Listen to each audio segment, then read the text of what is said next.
দখলদারিত্ব না থাকায় বদলে গেছে ঢাকা বিশ্ববিদ্যালয়ের চিরচেনা চিত্র। গেল 4 মাসে জোর করে কাউকে রাজনৈতিক কর্মসূচিতে নেওয়া হয়নি। বিলুপ্ত হয়েছে গণরুম, নেই গেস্ট রুমে শিক্ষার্থীদের নির্যাতনের ভয়াবহ সংস্কৃতি। যে কোনো মূল্যে এমন পরিবেশ অক্ষুণ্ণ রাখার প্রত্যাশা শিক্ষার্থীদের। ইতিবাচক রাজনীতির আশ্বাস দিচ্ছেন ছাত্রনেতারা। নূর হোসেনের রিপোর্ট, ক্যামেরায় ছিলেন রাজু আহমেদ রুবেল। কোটা সংস্কারের দাবিতে ঢাকা বিশ্ববিদ্যালয়ের এই চত্বরে জুলাই গণঅভ্যুত্থানের সূত্রপাত হয়। তারপর বহু সংগ্রাম আর ত্যাগের সাক্ষী হয় গোটা পৃথিবী। হাজারো শহীদের রক্তে বিধৌত হয় এদেশের মাটি। নতুন বাংলাদেশ পায় 18 কোটি মানুষ। তবে কতটা পরিবর্তন এসেছে এই ক্যাম্পাসে? আপনি যদি এখন মধুর ক্যান্টিনে যান, আপনি খুব একটা অ্যামেজিং দৃশ্য দেখতে পাবেন। সেটা হচ্ছে আপনি দেখতে পারবেন যে 3টা ছাত্র রাজনীতির অর্থাৎ 3টা দল 3 পাশে টেবিল নিয়ে তারা তাদের সদস্য সংগ্রহ করছে। একজন ছাত্র সে ফেসবুকের কোন পোস্টে গিয়ে রিয়াক্ট করতেছে, কোন পোস্টে গিয়ে কমেন্ট করতেছে, এগুলি অবজার্ভ করা হতো। এগুলো অবজার্ভ করে ফাইন্ড আউট করা হতো যে আসলে এই ছাত্রটা সে কোন মতাদর্শ লালন করে।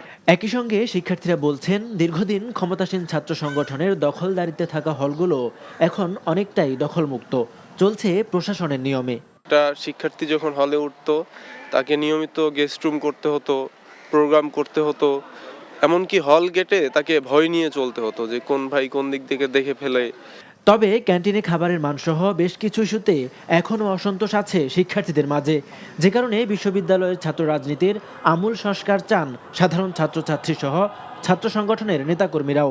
ছাত্রলীগের গত 15.5 বছরের দখলদারিত্ব এবং একই সাথে একটি নেতিবাচক রাজনীতিকে বিলুপ্ত করে 21 শতক উপযোগী একটি মেধাভিত্তিক ছাত্র রাজনীতি বিনির্মাণ করার জন্য এবং সেখানে সাধারণ শিক্ষার্থীদের স্বার্থকে প্রাধান্য দিয়ে কাজ করতে বাংলাদেশ জাতীয়তাবাদী ছাত্রদল বদ্ধপরিকর। যদি ক্যাম্পাসে ছাত্র সংগঠনগুলো ফাংশন করতে হয় এবং আসলেই তাদের দীর্ঘমেয়াদে নিজেদের কথা ভাবতে হয়, ছাত্রদের কাছে নিজেদের গ্রহণযোগ্য করে তুলতে হয়, তাহলে আসলে ক্যাম্পাসের সমস্যাগুলো নিয়ে তাদের কাজ করতে হবে।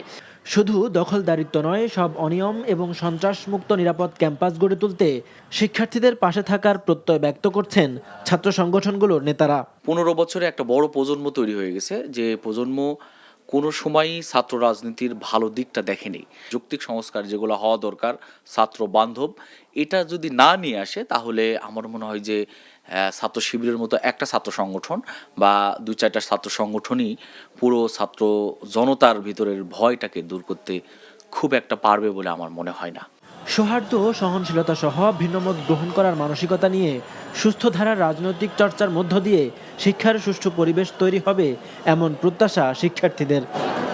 নূর হোসেন, এনটিভি নিউজ, ঢাকা। আমি অন্যদের থেকে একটু আলাদা।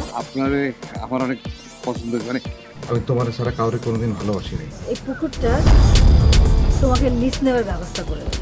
বদুল্লে চাকরিটা খাই দাও যায় না। আমি যদি সুরজ মিয়ার সাইকেলের সামনে বসা ঘুরা বেড়াই, তোমার কেমন লাগবে কৌতো?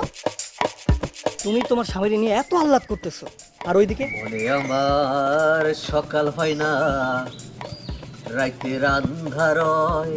এক রিকশায় গা চিপকায় বইসা হাসতে হাসতে কই জানা যাইতেছে। দুনিয়ার এত মানুষ রাইখা এই বেডি তোমার মধ্যে কি পাইছে কৌতো? আর তোমার চোখে? আমি শুধু তোমারে চাই।